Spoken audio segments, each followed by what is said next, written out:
भक्ति की कहानियाँ। भक्ति की कहानियाँ क्या है?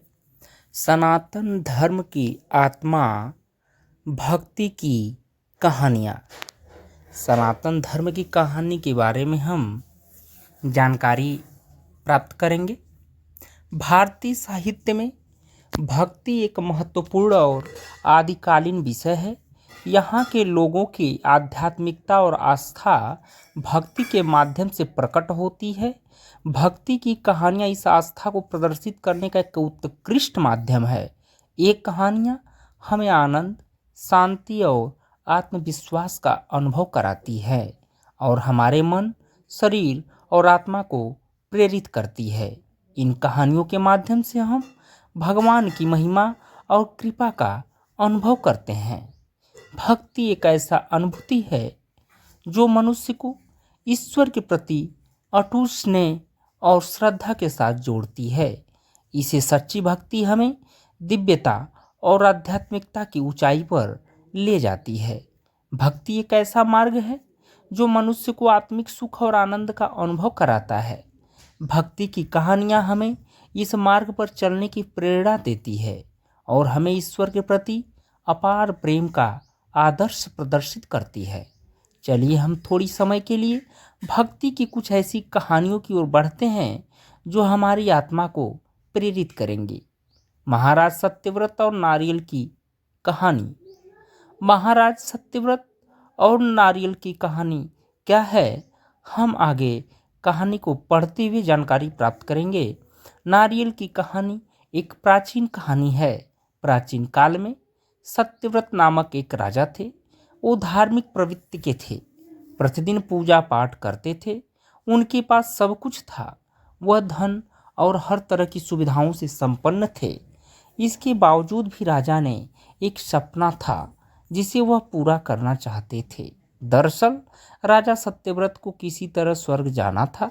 वो इस जीवन में स्वर्ग को देखना चाहते थे और उसका आनंद लेना चाहते थे। ऋषि विश्वामित्र का तपस्या के लिए जाना। ऋषि विश्वामित्र का तपस्या के लिए जाना ये क्या है? इस कहानी के बारे में जानने की कोशिश करते हैं। उसी काल में ऋषि विश्वामित्र अपनी तपस्या करने के लिए घर से निकले।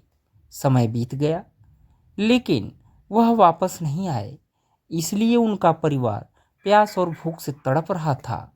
यह बात राजा सत्यव्रत को पता चला कि ऋषि विश्वामित्र के परिवार के यहाँ इतनी बड़ी विपदा आ पड़ी है। महाराज ने अविलंब ऋषि विश्वामित्र के यहाँ समुचित वस्तुएं भेजी और जब तक ऋषि विश्वामित्र नहीं आए देखभाल की। सत्यव्रत द्वारा ऋषि विश्वामित्र से वरदान मांगना। ऋषि विश्वामित्र कुछ समय बाद लौटे और अपने परिवार को कुशल देख बहुत खुश हुए। उनका प्रश्न था कि उनकी अनुपस्थिति में उनकी देखभाल किसने की। ऋषि के परिवार ने बताया कि राजा ने उनका ख्याल रखा। यह सुनते ही ऋषि विश्वामित्र राजमहल गए और राजा से मिले। वहां पहुंचते ही उन्होंने सबसे पहले महाराज को धन्यवाद दिया। राजा ने इस पर ऋषि से अपनी इच्छा पूरी करने का आशीर्वाद मांगा। राजा की बात सुनकर ऋषि विश्वामित्र ने कहा, महाराज आपको क्या वरदान चाहिए? महाराज ने कहा, हे मुनि, मुझे एक बार स्वर्गलोक देखना है, मुझे वहां जाने का वरदान दें।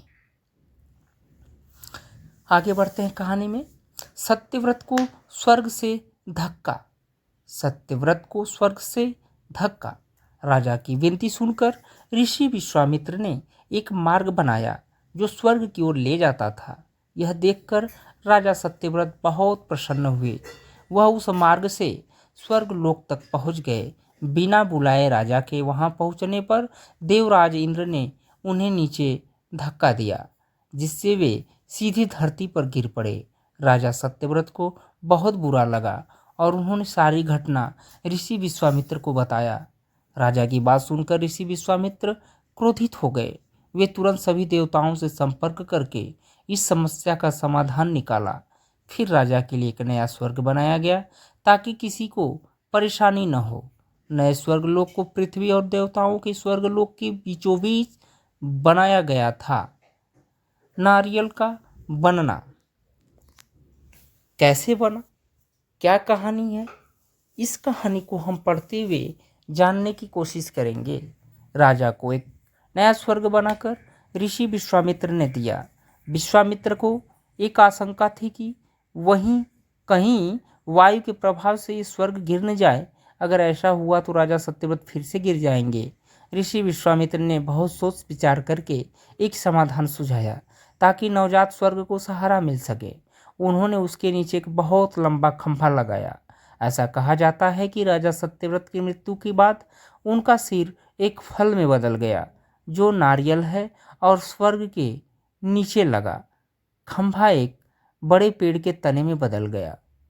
इस खंभे को तब से नारियल का पेड़ कहा जाता था। नारियल का पेड़ इसलिए इतना लंबा होता है। कहानी की सीख है, क्या सीख है? इस कहानी से पता चलता है कि हर सपना पूरा किया जा सकता है, बस सच्चे मन से प्रयास करने की ज़रूरत है। दोस्तों, यदि ये भक्ति मार्ग की कहानी आप सभी को पसंद आई हो तो कृपया आप सभी लोग मेरे चैनल्स को सब्सक्राइब करें, लाइक करें एंड शेयर करें। हम आपके बीच ऐसी ही कहानियाँ हमेशा उपलब्ध कराते रहेंगे। हम आपसे अपेक्षा करेंगे कि आप सभी लोग मेरे चैनल को ज़रूर सब्सक्राइब, लाइक, शेयर करेंगे।